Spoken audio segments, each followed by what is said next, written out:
Saya lebih senang mengaji daripada menjadi guru, karena menjadi guru belum tentu mendapat ganjaran seperti itu. Sebab itu Nabi Muhammad memberi petunjuk kepada kita, utlubul ilma minal mahdi ilal lahdi. Carilah ilmu mulai digendong oleh ibumu sampai masuk liang lahat, sampai masuk kuburan masih kita mencari ilmu. Karena itu jamaah ahlus sunnah wal jamaah, walaupun kita umat Islam sudah masuk di liang lahat, masih diajarin dengan talqin, dibacain, ya Abdallah, idza ja'akal malakani fala takhaf wala tarhabak fa innahu abdun min ibadillah wa idza sa'alaka man rabbuka faqul Allahu rabbi wa man nabiyuka faqul Muhammad rasulullah wa ma kitabuka faqul al-Qur'anu kitabi wa man imamuka faqul al-imamu syafi'i imami wa man ikhwanuka ikhwani minal muslimina wal muslimat. Begitu indahnya pendidikan ahlus sunnah wal jamaah. Sudah mati berbaring di dalam liang lahat, sudah ditutup dengan tanah, masih dididik lagi, masih diajarin. Saudaraku yang meninggal, hamba Allah. Kalau perempuan amat Allah, hamba Allah perempuan. Kalau datang malaikat dua, Mungkar dan Nakir namanya, jangan kau takut. Itu ajaran masih kita berbaring di dalam kubur. Karena kita manusia tidak ada yang mati, hanya berpindah tempat dari alam dunia ke alam kubur untuk diproses, kemudian ke alam mahsyar untuk dihisab, lalu kita dimasukkan ke dalam surga Allah. Hanya orang kafir yang dipilih oleh Allah untuk digiring ke neraka jahanam. Yang muslim mesti masuk surga. Kalau datang dua malaikat bertanya, siapa Tuhanmu? Jawab, Allahu Rabbi. Kita dengar di dalam, kita dengar. Pernah seorang aulia meninggal dunia, dimimpikan oleh temannya, waliullah juga. Yang hidup bertanya kepada yang mati, bagaimana sih mati itu? Oh, mati itu saya melihat semua kamu orang, padahal saya sudah mati, cuma jauh sekali, jauh, nggak bisa berkomunikasi, jauh. Jadi nanti ibu-ibu kalau sudah meninggal melihat suaminya, ibu-ibu masih lihat suaminya yang berjalan di situ, yang datang usap dahinya ibu dilihat. Cuma tidak bisa berbicara dan tidak bisa berhubungan berbicara. Karena itu ulama ahlus sunnah wal jamaah mengajar lagi kita yang sudah meninggal, justru itu jangan keluar dari ahlus sunnah wal jamaah. Al-Imamul Ghazali di dalam kitab Ihya Ulumuddin jilid 4 Kitabul Maut, coba baca nanti kitabnya, halaman 401. Beliau berkata, Imam Ghazali, gurunya ilmu, Qutbul Ilm, rajanya ilmu, itu Imam Ghazali. Beliau berkata, faya nadima man la yulqan alaihi. Alangkah ruginya dan alangkah menyesalnya kalau seseorang muslim mati tidak dibacakan talqin kepadanya. Jadi jangan ikut aliran-aliran yang tidak suka talqin. Dengar bicaranya kiai ahlus sunnah wal jamaah. Ulama kita di Jawa, ulama-ulama besar yang datang dari Arab, kecil, nggak ada artinya. Kiai kita di Jawa, ulama-ulama kita di Jawa, itu orang alim yang sangat-sangat mulia. Waktu ulama di negeri Arab ingin meningkatkan ilmu tasrif, ilmu sorof, nggak ada yang mampu. Ada yang mengarang satu buku tebalnya sebegini. Didengar oleh Kiai Maksum Kripya. Beliau satu malam duduk di depan buku, beliau tulis hanya 4 lembar kertas menyelesaikan semua ilmu tasrif. Itu ulama di Jawa. Makanya kalau mau cari ulama, jangan keluar di Jawa. Jangan dengar ulama yang datang dari luar Jawa. Ulama kita di Jawa ini ulama yang beken dan yang luar biasa. Imam Nawawi Al-Banteni di Jawa Barat mengarang tidak kurang dari 500 macam kitab tafsir, ilmu tafsir, hadis, ilmu hadis, tasrif, nahwu, usulul fikih, usuluddin, semua beliau ngarang, sehingga membikin tercengang ulama-ulama di negara Arab. Itu ulama kita di Indonesia. Karena itu kita mari rajin-rajin mengaji. Saya setelah mengaji di Indonesia, di Jawa 13 tahun, baru saya keluar ingin melihat bagaimana ulama di negara Arab. Disuruh cari guru. Malam yajid mualliman falyarhali. Kalau sudah tidak ketemu ulama yang punya ilmu yang diingini, baru boleh pergi hijrah ke negara lain. Saya sudah cari ilmu, pergi ke Arab. Waktu teman-teman dari Jepara pergi, saya cerita, senang mendengar orang yang mencari ilmu itu. Saya berangkat dari Jakarta sampai ke Bahrain karena tidak punya visa untuk masuk di Saudi Arabia. Saya tinggal di Bahrain 3 hari. Hari keempat sudah tidak boleh tinggal, jadi saya cari negeri lain supaya bisa selamat. Tahu-tahu di bis ketemu satu ulama yang berjubah, pakai imamah, pakai sorban. Saya turun dari bis, dia pegang saya. Kau namanya Sagaf bin Mahdi bin Idrus bin sampai Nabi Muhammad, dia hafal.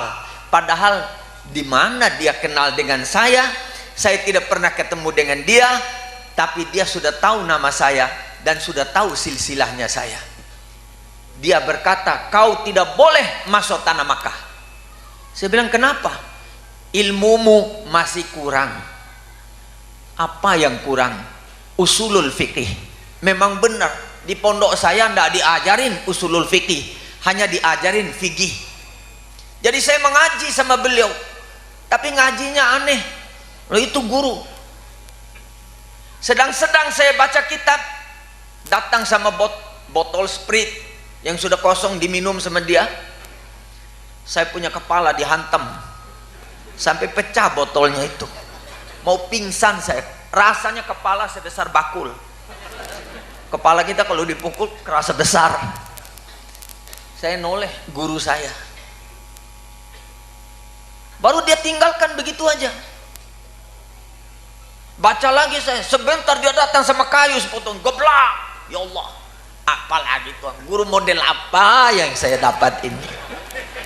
Nah, kita baru dimarahi guru 1 kali terus putus, tidak mengaji lagi. 6 bulan dianiaya, bocor di sini, ini dijahit, dihantam, luka di sini. Tiap saya mau melarikan diri, ada suara, jangan lari. Ngaji. Sampai 6 bulan, paspor saya diminta, tiket saya diminta, dirobek sama guru itu. Nah, kalau ada guru seperti ini, boleh kita cari. Sudah dirobek. Saya bilang, ya Tuan Guru, ini kan paspor untuk pergi ke Arab. Lah, idhab kama ji'ta. Kau pergi seperti kau datang. Waktu kau masuk di rumah saya, apa saya ada minta paspor kamu? Enggak, Tuan Guru.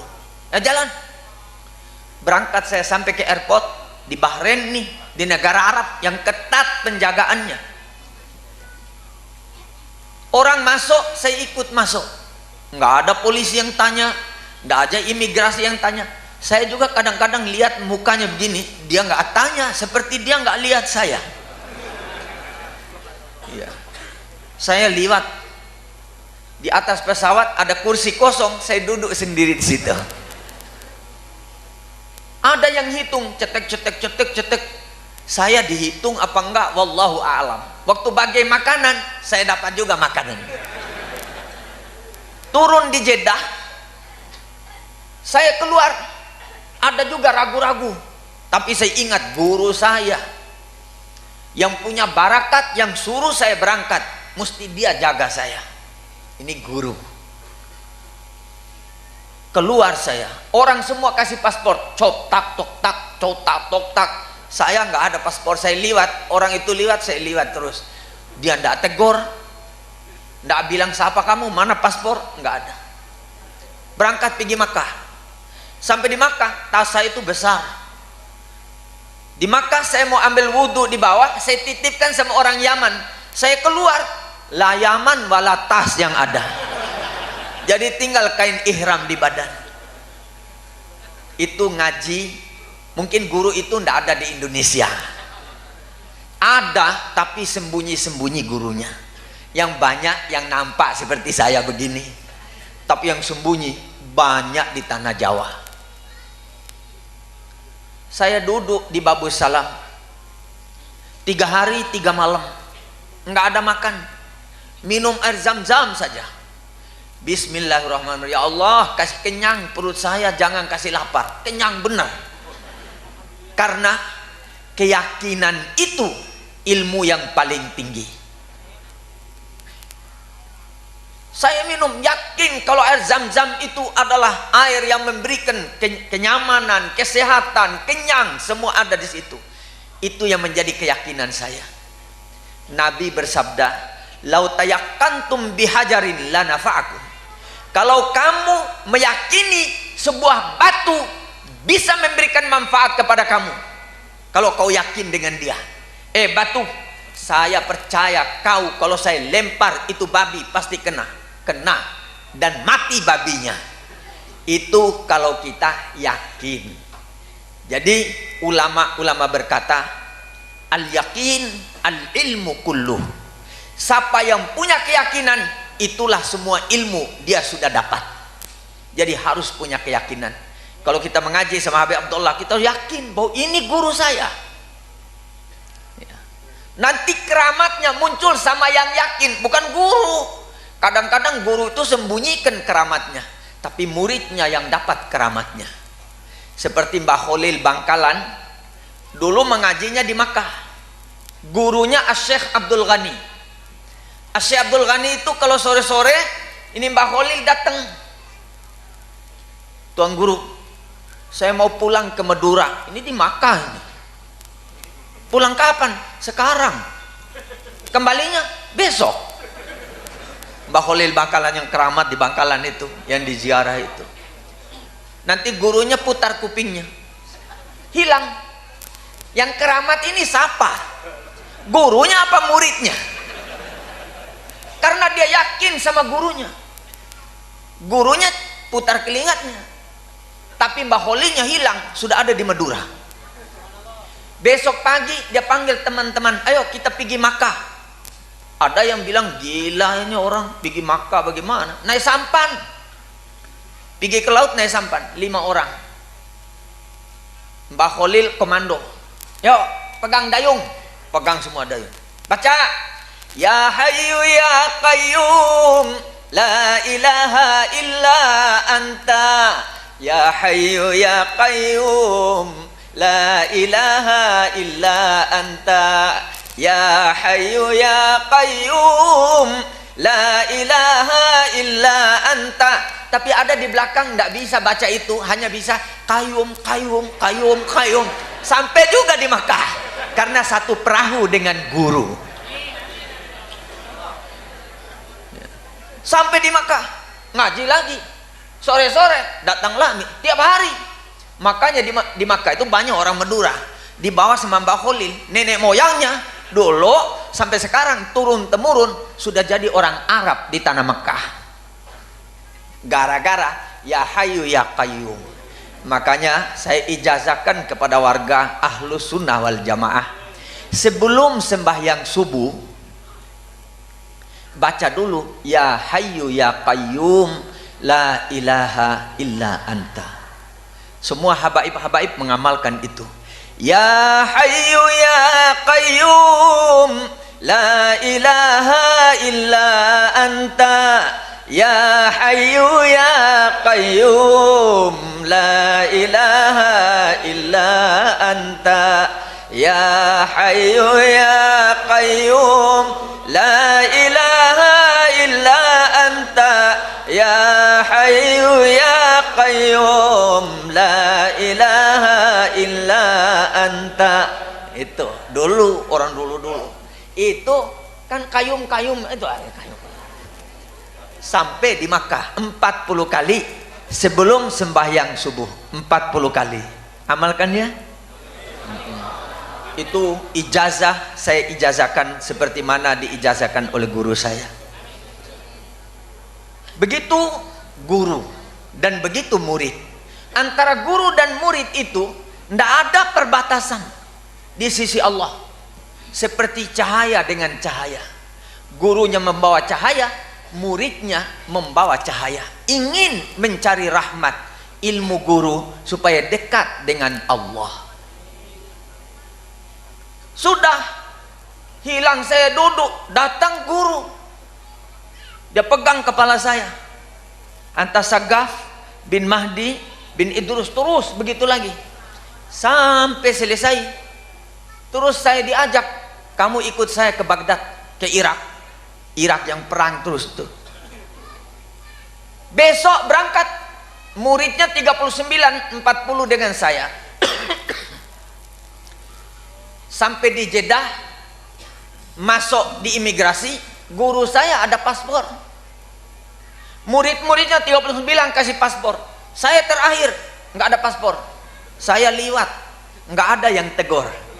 Karena saya melihat guru saya adalah satu cahaya, dan saya ingin mendapatkan ilmu dia, punya cahaya yang di bawah, bersatu dengan guru saya.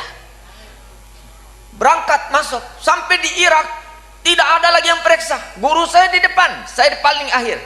Keluar lagi tanpa paspor. Belajar sama guru saya yang di Irak. Beliau itu torekatnya torekat as-sufiyah, torekat sufi, yang kalau berzikir itu sampai menari-nari. Nanti dilihat muridnya begini, muridnya itu gemetar ketakutan, ya Allah ya Allah, sampai kesurupan dari hebatnya guru itu. Sudah mengajinya bagaimana? Bukan baca kitab. Habis sembahyang Isya hanya nengok doang muka saya. Habis sembahyang Isya, besok habis subuh nengok begini lagi. Saya disuruh duduk di pinggir pintunya masjid 6 bulan. Kembali lagi ke Mekah. Berangkat perintah guru. Kalau guru sudah perintah, itu adalah perintah nur uluhiyah, perintah cahayanya Allah. Berangkat, tidak ada ragu. Kalau ragu, batal, nurnya padam. Makanya kalau mengerjakan ibadat, jangan ragu. Allahu Akbar 1 kali, jangan 2 kali. Kalau 2 kali itu ragu itu. Allahu Akbar, ya Allah, Allahu Akbar, la ilaha illallah, ya apa ini Allahu Akbar, tidak sah sembahyangnya. 1 kali. Kenapa kita ragu? Allah maha mendengar, Allah maha melihat, Allah maha tahu. Kita kenal dia adalah Allah. Allahu Akbar, Bismillahirrahmanirrahim, Alhamdulillahirabbil alamin, Arrahmanirrahim, Malik yaumiddin. Jangan goyang-goyang.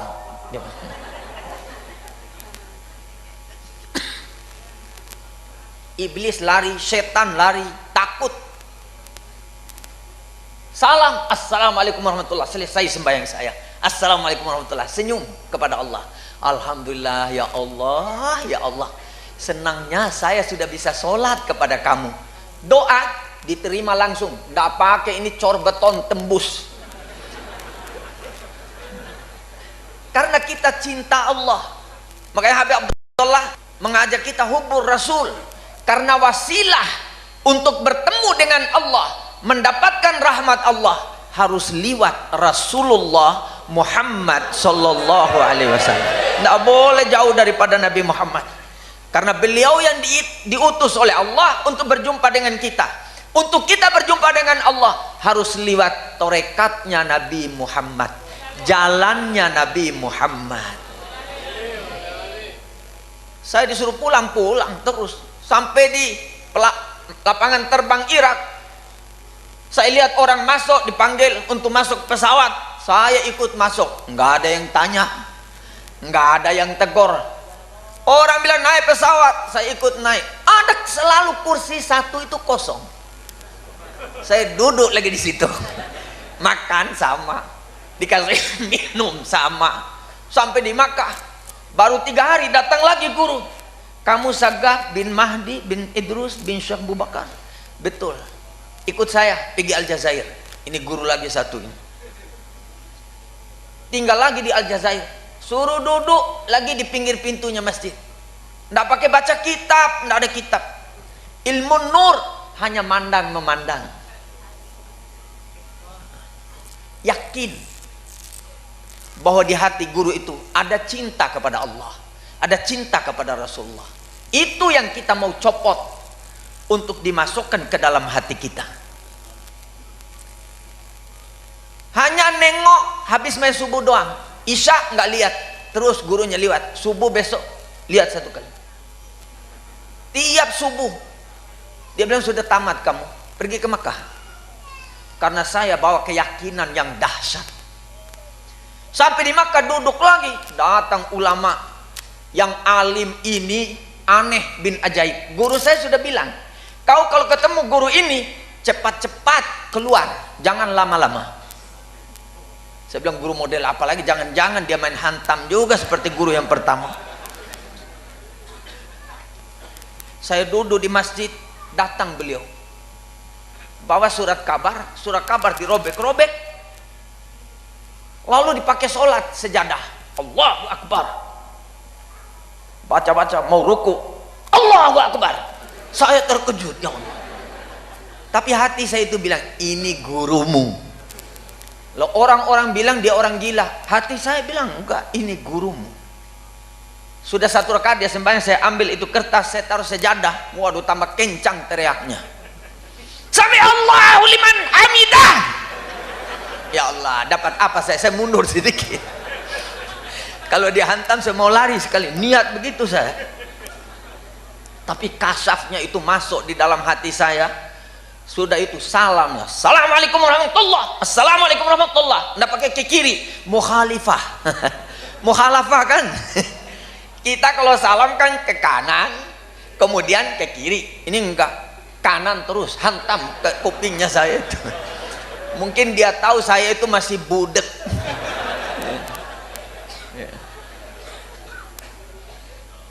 Ya.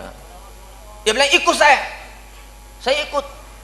Lah tadi waktu datang jalannya itu biasa, waktu keluar sama saya dari masjid jalannya pincang. Jadi orang-orang bilang sama saya, apain ikut orang gila itu? Tapi hati saya selalu bilang, ini gurumu. Saya ikut sampai ke rumahnya, naik di tingkat 6. Ada kamar 2 kali 3 meter kamar rumahnya itu. Ada kompor kecil, ada teko kecil, teko mainan anak-anak itu. Diisi gula di situ, teh di situ, isi air. Saya dulu minum teh, saya minum. Saya hitung ada 50 cangkir. Nggak habis-habis di tekonya itu. Jadi saya ada ragu gitu, kok nggak habis-habis? Saya minta 2, dia kasih 1, bakhil dia bilang. Kul, suruh makan saya makan, jambu bener. Baru dia masukkan tangannya, keluar ayam 2 ekor sudah dipanggang sama nasi minyak. Dia bilang dia beli di India, padahal ada di depan mata saya dia duduk. Peti tadi kosong. makan saya. Sudah itu dia usir saya. Roh, pergi. Kau tidak ingat guru kau bilang tidak boleh lama-lama dengan saya, nanti kau gila. Oh iya ya, saya turun. Sampai di bawah dia tarik baju saya. Mata tulu berdoa minni. Kau tidak minta doa dari saya? Saya bilang saya mau minta doa. Allahumma ja'alna minal mahbubin wa ab'idna min diwanil bu'ada'i wal matrudin birahmatika ya arhamar rahimin. Ya Allah, jadikan kami orang yang dicintai olehmu dan dicintai oleh orang banyak. Jangan digolongkan daripada orang yang dibenci olehmu dan dibenci oleh orang-orang yang beriman kepadamu. Itu doanya. Sangat penting dicintai teman, sangat penting disayangi oleh orang banyak. Karena nanti kita manusia di padang mahsyar satu sama lain saling memberikan syafaat kepada temannya. Kalau ada temannya masih punya dosa, dia ambil pahalanya, saya kasihkan kamu. Itu syafaat teman dengan teman. Makanya kita harus memperbanyak teman. Hadir pengajian kan banyak teman. Siapa tahu sedang nyelunung-nyelunung di sana, kebingungan, dosanya banyak. Ketemu Habib Abdullah, loh kau kan murid saya dulu itu. Benar Habib, tapi dosa saya banyak. Ini tunggu komando aja mau pergi neraka. Enggak, ini pahala saya yang lebih saya kasihkan kamu. Buang itu dosamu di situ. Itu syafaatnya kita sesama manusia. Kalau syafaatnya Nabi Muhammad itu asy-syafaatul uzma, syafaat yang agung. Semuanya kalau Nabi berkata sejumlah manapun manusia, ya Allah, saya kasih syafaat semua manusia yang ada ini, diberi syafaat oleh Allah dari sayangnya Allah dan dari cintanya Allah kepada Nabi Muhammad sallallahu alaihi wasallam. Coba bayangkan betapa banyak itu negeri-negeri yang kena bala bencana. Ada yang kena angin puting beliung, ada yang kena tenggelam, ada yang keluar lumpur seperti Sidoarjo, nggak henti-henti sampai sekarang. Di Jepara nggak ada. Yang keluar pakai trek-trek ada, tapi ukiran Jepara. Bawa rahmat dan bawa pahala kepada negara kita, negeri kita. Tadi saya dengar waktu makan, katanya di Jepara mau dibikinkan PLTN, apa ini, listrik nuklir. Terima, itu rizki besar. Jangan terima, jangan takut sama nuklir. Kita takut kepada Allah. Itu kalau dipasang nuklir di Jepara, itu Jakarta ketinggalan zaman. Mungkin nanti ibu kota Republik Indonesia pindah ke Jepara. Karena kalau sudah pasang nuklir di listrik di Jepara, ini bolanya 7 kali ini terangnya. Bayangkan, ibu punya listrik 500 watt menjadi 5000 watt, bisa pakai 5000 watt di dalam rumah ibu. Nyalanya terang benderang. Yang gelap-gelap ini jadi cat terang. Karena itu sinarnya nuklir. Nih bapak-bapak yang hitam-hitam jadi putih nanti. Jangan takut sama nuklir. Itu pusatnya itu untuk memberikan energi yang kuat untuk listrik-listrik kita dan pabrik-pabrik kita. Sangat beruntung. Di seluruh Indonesia baru satu yang pakai nuklir. Di Serpong. Di Serpong, di luar Jakarta. Jakarta enggak. Listrik Jakarta begini modelnya, tapi listrik Serpong yang begini, seperti itu nyalanya. Dan uang untuk membangkitkan tenaga nuklir itu sangat banyak, triliun. Di sini yang dulunya pendapatnya 2 juta satu tahun menjadi 20 juta satu tahun. Karena uang banyak dituangkan di sini. Jadi jangan dengar orang yang belum belajar. Coba nanti belajar tentang nuklir. Memang kita takut. Dulu kalau sunat itu seminggu baru sembuh. Pakai pakai pisau yang tajam. Anak-anak mau disunat lari. Sekarang sunat pakai sinar laser itu bagian dari nuklir. Ceret, langsung pakai celana pulang, nggak pakai hari-hari, nggak perlu diobat. Itu sekarang zaman kita sudah zaman maju. Jadi kemajuan yang kedua sesudah Serpong adalah Jepara. Kenapa pemerintah pilih negeri ini? Karena negeri ini banyak menyumbang devisa untuk negara. Ukiran Jepara itu kalau kita ketemu di Amerika, di sini satu kursi harganya mungkin 500.000 lebih, 1 juta. Di Amerika itu 2.000 dolar, artinya 20 juta rupiah satu kursi. Kalau 4 yang pakai ukiran Jepara itu mesti orang yang kaya raya, milioner. Kalau yang gembel-gembel yang kerja di pabrik-pabrik itu nggak bisa beli ukiran Jepara. Tapi di Indonesia yang kerjanya supir angkot bisa beli ukir Jepara. Ini rahmat Allah. Kalau orang Amerika datang ke rumahnya supir angkot, pingsan orang Amerika. Saya nggak kuat beli. Kau punya ini berapa? Kau punya gaji? Lah saya cuma dapat 20.000 satu hari. Mungkin langsung masuk Islam itu si Amerika itu. Nah, jadi kita teruskan kemajuan yang telah kita raih ini untuk kebangkitan kehidupan anak cucu kita di masa yang akan datang. Mereka nanti tidak begini lagi. Kita sekarang sepeda aja susah mau beli. Kalau mau motor mesti kredit. Tidak bayar 3 bulan motornya diambil, uangnya hilang.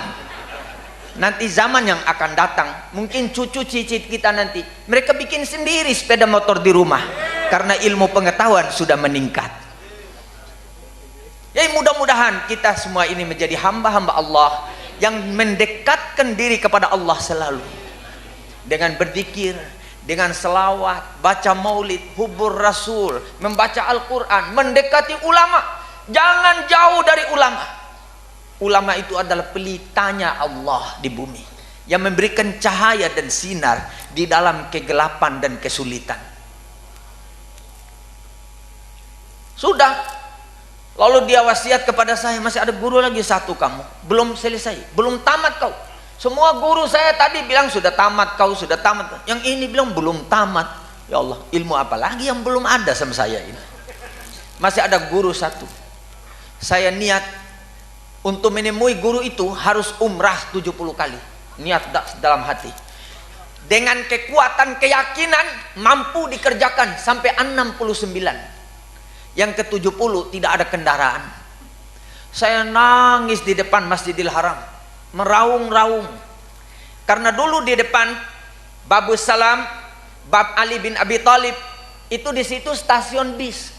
Kalau orangnya haji dulu tahun 75, ya. Kan sekarang sudah dirubah. Ya. Saya nangis itu, nangis benar-benar, ya Allah, kenapa tidak disampaikan niatnya saya? Datang bis kosong, lampunya nyala semua, hanya supir satu orang doang. Saya bilang Tanim, Tanim itulah. Rupanya wali Allah yang bawa supir itu. Makanya kalau naik angkot baca Bismillahirrahmanirrahim. Barangkali supirnya itu orang yang dekat dengan Allah, kita tidak tahu. Ya Bu ya? Kita tidak kenal siapa yang dicintai Allah di dalam majelis ini. Tapi insya Allah yang namanya orang yang beriman itu pasti dicintai Allah. Tapi yang punya rahasia Allah kita nggak bisa lihat kecuali siapa yang pegang rahasia Allah. Dia bawa saya di tengah padang pasir. Dulu belum ada rumah itu antara Makkah dengan Tanim, padang pasir. Ada orang kasih berhenti, bas. Berhenti itu bis. Tanim, dia juga bilang Tanim, naik. Dia duduk berdempet dengan saya. Padahal kursi ini kan kosong, nggak ada manusia, cuma saya sendiri. Duduk berdempet. Saya bilang, ya Allah, mana pakaiannya penuh debu, gamisnya sudah robek-robek, ingusnya lagi penuh jenggot-jenggotnya sama sungut-sungutnya itu. Saya bilang, aduh, kotor apa kain ihram saya. Sedangkan besok Jumat dia langsung berkata, bis berhenti. Lalu dia noleh melihat saya, matanya keluar. Atadunnu thawbak andafu min thawbi? Kau kira baju kau lebih baik, lebih bersih dari baju saya? Hati saya bilang, ini gurumu. Dia turun, saya lompat, saya pegang kakinya, saya minta ampun Tuhan guru, saya tidak tahu. rahasia kamu belum saya mampu masuk di dalamnya. Saya minta doa. Enggak, besok. Loh, besok hari Jumat, manusia penuh sesak, bagaimana bisa ketemu kau? Enggak, besok. Nah, Tuan Guru tolong sekarang, Tuan Guru. Enggak, besok. Saya noleh, bisnya enggak ada. Noleh lagi, dia juga hilang. Saya lari, pergi ke Tanim, lari. Sampai di sana ada taksi nunggu. Saya bilang Makkah, ayo Makkah. Pas sampai di Makkah, adzan subuh. Saya lakukan tawaf, sa'i, sudah selesai umrah. Nunggu Jumat, nunggu ketemu guru yang ini, yang hilang tadi itu. Kira-kira 2 menit mau adzan Jumat, muncul di depan saya.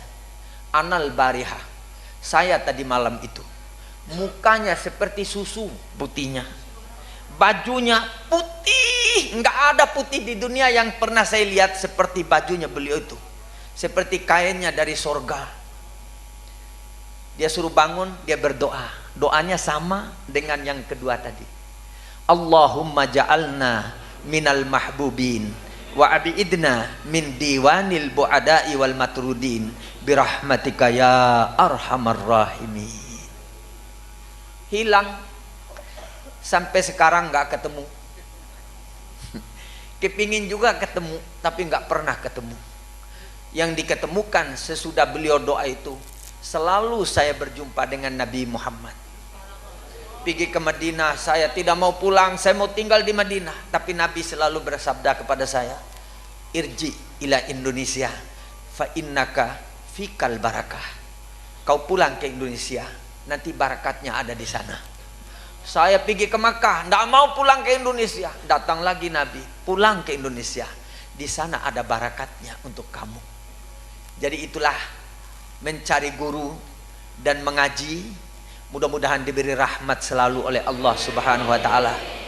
Nah, guru saya yang memberi rahmat sehingga saya jadi begini, yaitu guru Asy-Syaikh Muhammad Balqaid yang di Aljazair. Karena waktu saya pulang, beliau itu panggil, Sagaf, kembali dulu ke sini. Nanti kau pikulanmu berat, tanggunganmu banyak. Kau harus punya syajaratun nuqud amama baiti. Harus punya pohon uang di depan rumah kamu. Saya bilang, jangan Tuan Guru, saya ini kan mau mengajinya sufi, kok jadi dunia begini. Sudah. Nanti pikulanmu berat, tanggunganmu banyak. Apa yang dikatakan guru saya itu benar. Dalam tempo 7 tahun, 8 tahun, murid saya ini hari sudah 11.000 lebih yang mondok di pondok. Tiap hari harus saya masak 5 ton lebih. Tadi telepon, mie tidak cukup, harus ditambah karena anak murid baru hampir 2.000 yang masuk. Butuh tambah mie 20 bal, bukan 20 bungkus, 20 bal. Mie keriting itu, kalau mie Indomie itu saya tidak makan, tidak boleh anak murid saya makan mie itu, syubhat. Mie keriting itu yang dimakan. Mie Jowo, mie Jowo. Jangan makan mie begitu, kita tidak tahu itu najis, mungkin barang haram, ya tak? Karena sekarang semua halal. Daging sapi yang dicampur sama babi halal. Nah itu dunia sudah rusak. Jadi kita makan harus dijaga, ya, supaya jangan sampai masuk barang yang mutanajis, supaya tidak masuk barang yang haram. Harus dilihat, harus diselidiki. Jangan kita asal makan, ya Bu ya. Jaga baik-baik, lihat telur ayam benar ini apa telurnya babi, ya tak? Kan babi juga bisa bertelur kalau ditakdirkan oleh Allah. Nah, dari mana datangnya babi? Dulu tidak ada babi di zaman Nabi Nuh. Tapi waktu Nabi Nuh naik di kapal, gajah itu kotorannya kan 1 meja besarnya. Sudah penuh tai unta, tai kambing, tai sapi, tai gajah. Nabi Nuh, bagaimana ini ya Allah, sudah penuh kotoran di dalam perahu saya ini. Turun Jibril, usap itu dahinya gajah betina, usap dahi gajah, lahir babi. Jadi gajah yang melahirkan babi itu. Semua dimakan, tidak sampai 2 menit sudah habis. Nah, makanya ulama kita lewat Al-Quran, lewat Nabi Muhammad mengharamkan kita makan babi, karena babi itu sangat kotor makanannya. Jadi umat Nabi Muhammad harus makan yang baik-baik, makan yang bersih. Ya ayyuhalladzina amanu kulu minat thayyibati wa'malu sholihah. Wahai orang yang beriman, makan yang baik-baik, yang halal, dan beramal solehlah kamu kepada Allah. Artinya orang yang makan yang halal akan timbul kemampuan dan kekuatan untuk beribadat kepada Allah Subhanahu wa Ta'ala. Mudah-mudahan pertemuan kita pada malam yang mulia ini diberikan rahmat oleh Allah, diberikan taufik, diberikan hidayat, dimurahkan rizki, dipanjangkan umur dalam sehat walafiat, dan diberikan ilmu yang manfaat. Hubbullah wa hubbu rasulillah.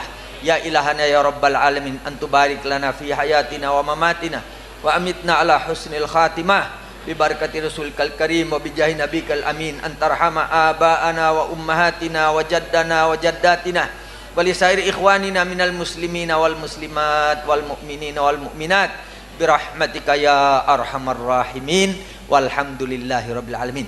Bapak-bapak dan ibu-ibu, guru yang memberikan ijazah kepada saya untuk supaya di depan rumah punya pohon uang, amalannya cuma selawat.